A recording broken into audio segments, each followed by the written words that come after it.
Today on Styrene Modeler's Haven, how to get rid of ugly intake seams using this and this. Find out how on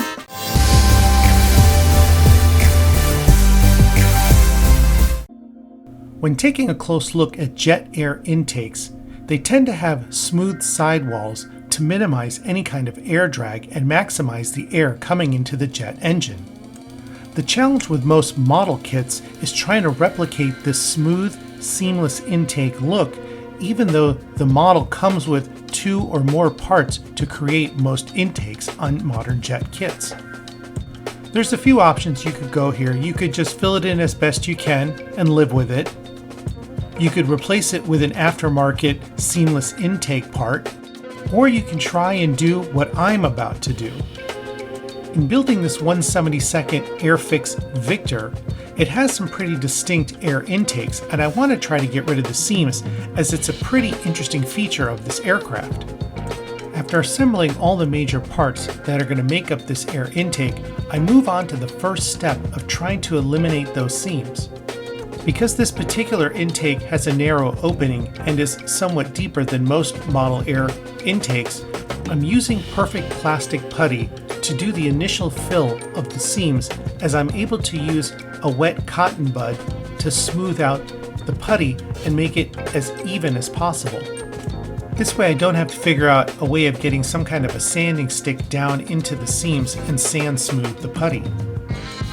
Now that the majority of the seams are filled, I go ahead and put in a few of the smaller fins into the air intake, getting it ready for the next step that are going to make these seams disappear. You're going to need some type of house latex paint. White is preferred, as most real jet air intakes are already white, and if you need to change the color, it's easy to paint over the white. You're also going to need some type of a masking tape, some paper towels or newspaper, as this can get messy, a plastic disposable pipette. It's a good idea to wear some disposable gloves as well. Next, you're going to need to close off one end of the intake, and it's going to depend on your particular intake as to which end is best, so that you can pour the paint into it from the other end. In the case of this Victor, I'm doing the front side of the air intake. Just make sure when applying the masking tape that you create a good seal where the masking tape meets the plastic part. Because of the thickness of latex home paint, I cut the opening of the pipette a little bit bigger so it's easier to draw in the paint. With the intakes held in a weird contraption of clamps, I'm ready to pour the paint. The process is pretty simple, of drawing paint into the pipette and then filling the intakes completely. Again, this can get a little bit messy as some of the paint might run over, but no big deal, you can just wipe it up and keep moving along. With the intakes full, I set the whole thing aside and let it set up for a couple of minutes. Then you just simply pour the paint back into the can. I apologize, my camera died at this moment, so I was only able to capture a little bit of this process. But not to worry, I did a second attempt on this and I was able to capture the entire process.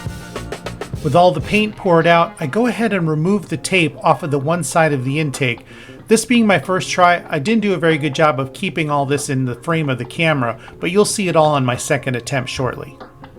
Because the paint is so thick, it kind of created a web between the fins, so I took a small skewer and popped those open. With a nice thick coat of paint completely saturating the entire inside of the intakes, I now put this off to the side, set it on some paper towels, and allow it to drip dry. After allowing the paint to dry for 24 hours, I go and check the results. I made the mistake of using a flat interior paint, so once it all dried, you could still see a little bit of the seams.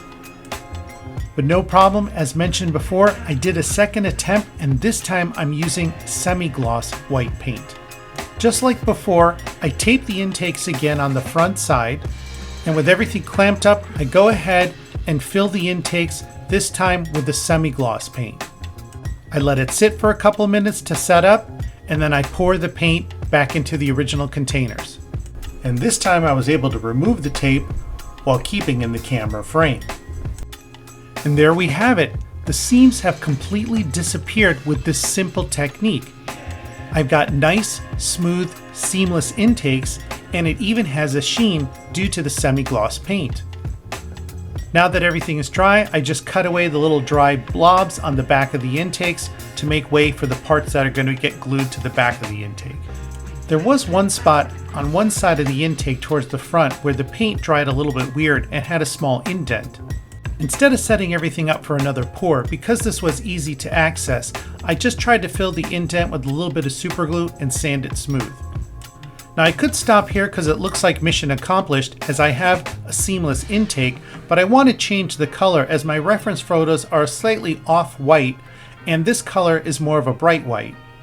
So it's just a simple process of going to my paint booth and spraying it down with a little bit of off-white gloss paint.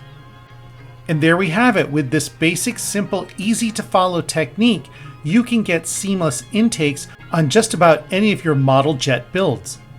I hope you found this technique inspirational and helpful for your next build. Be sure to subscribe to my channel, like this video, so you can be updated on my latest content. Was there a tool or product in this video that you'd like to get your hands on? Well, we can help each other out. You can find links of products down in the description, and if you click those links and make a purchase, I get paid a small commission at no cost to you. Thank you.